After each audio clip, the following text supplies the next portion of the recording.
If you're discouraged by what's happening in the country, that's by design. The forces undermining our democracy, polluting our planet, and stoking hatred are counting on you to give up, but we must not let them.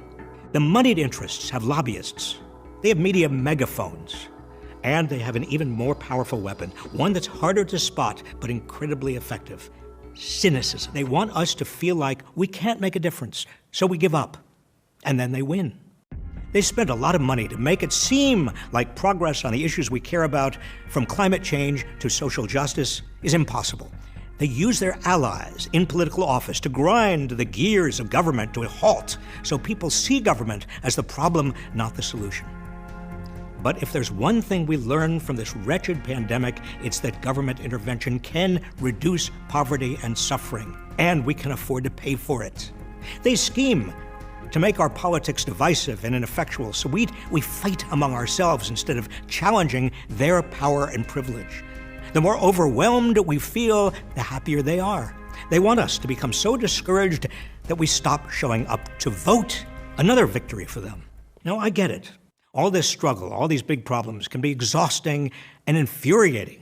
If you have good strategies for coping with this fatigue, please share them in the comments. It could help all of us. But remember, time and again, history has shown us that seemingly hopeless struggles are not hopeless. Right now, we're fighting for the very way we tell the story of America.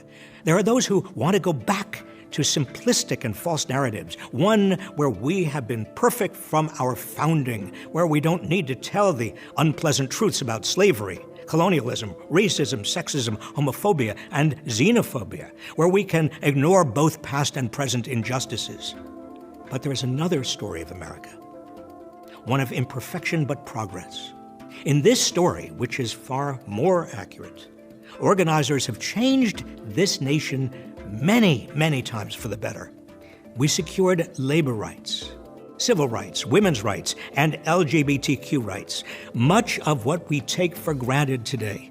Social Security, Medicare, national parks, the 40-hour work week, even interstate highways were the results of hard-fought battles. Now, on their own, these wins may seem small, but history proves that major change comes through countless small victories won over many years by people who refuse to back down. Over time, the impossible becomes possible. Those who want you to believe that change is not possible are counting on you to forget that history and give up. Don't.